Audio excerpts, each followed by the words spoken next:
Olá, meu nome é Lívia e hoje apresentaremos a aula de Biologia, sendo abordado o conteúdo de citoplasma dentro da citologia. Ao final dessa aula, será importante entender os seguintes conceitos: a organização geral do citoplasma, as diferenças entre os citoplasmas das células procarióticas e das células eucarióticas, as características principais das organelas celulares e as funções dessas organelas celulares. Organização geral do citoplasma. Todas as células elas compartilham pelo menos de 3 características comuns. Primeira, apresentam membrana plasmática, isolando a célula do meio externo e controlando a passagem das substâncias que possam entrar nessa célula. Segunda característica, contém citoplasma, formado por um líquido gelatinoso que a gente chama de citosol, e por estruturas e substâncias necessárias às funções vitais. E terceira característica, possui material genético, ou seja, o DNA, que contém as informações em código que controla todo o funcionamento celular. Bom, dentro da organização do citoplasma, nós temos uma diferença, que seria entre a célula procariótica e a célula eucariótica. Quais são as estruturas que existem em cada célula? Bom, as células procarióticas, elas não possuem a membrana nuclear, também não possuem organelas com membranas, e a fotossíntese e a respiração celular ocorre em membranas. Já as células eucarióticas, o núcleo dela apresenta uma membrana nuclear e dentro desse núcleo o nucleolo e uma grande variedade de organelas com membranas. E a fotossíntese ocorre nos cloroplastos e a respiração celular ocorre nas mitocôndrias. O citoplasma das células procarióticas. Bom, as células procarióticas, seu citoplasma é constituído pelo citosol, como eu já falei anteriormente, é um composto gelatinoso, que compõe 80% de água e por milhares de tipos de proteínas, glicídios, lipídios, aminoácidos, bases nitrogenadas, vitaminas, íons e etc.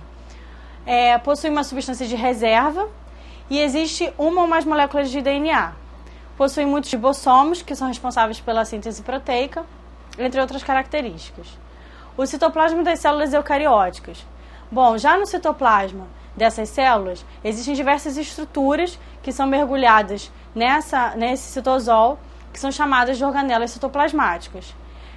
E uma complexa rede de tubos e filamentos de proteínas que constitui o citoesqueleto, que define a forma da célula e permite que realize esses movimentos. Bom, agora nós vamos falar sobre as organelas celulares. Bom, a primeira a ser citada será o retículo endoplasmático.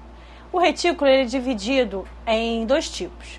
O retículo endoplasmático liso, que é chamado também de agranular, e o retículo endoplasmático rugoso. Bom, o retículo endoplasmático liso apresenta as seguintes funções: o transporte e o armazenamento de substâncias pela síntese de lipídios, a absorção de gorduras e a produção de lipídios, como colesterol, os hormônios, e como vocês podem observar na figura, eles são formados por um sistema de tubos. Bom, já o retículo endoplasmático rugoso, que também pode ser chamado de granular, ele é formado por um sistema de vesículas, diferente do retículo liso, que é formado por tubos. E as funções dele ele é responsável pela síntese de proteínas, e a diferença dele para o liso é que na superfície dele são aderidos ribossomos. E também ele produz as enzimas, que é um tipo de proteína. Agora, a outra organela importante, o complexo golgiense. É uma organela composta por sacos achatados e por vesículas do retículo endoplasmático liso.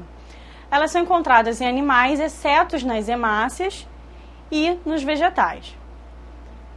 Quais são as funções do complexo golgiense? Bom, a primeira função seria o armazenamento de proteínas, de lipídios, de polissacarídeos. Eles fabricam também mucopolissacarídeos. Originam os lisossomos e o acrossomo, que seria aquela região do espermatozoide. Quando existe a formação do espermatozoide, a cabeça do espermatozoide é chamada de acrossomo. É uma parte, provém do complexo golgiense. E secreção de enzimas digestivas do pâncreas e a secreção de mucina. Agora, os centríolos.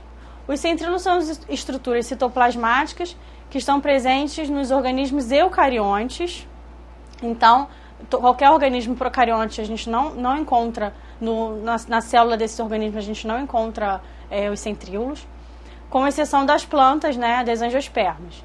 O centríolo é um cilindro que a parede é constituída por 9 conjuntos de 3 microtúbulos e geralmente ocorre aos pares nas células. Então são tubos fininhos que se juntam e formam essa grande estrutura que é o centríolo. Quais seriam as funções do centríolo?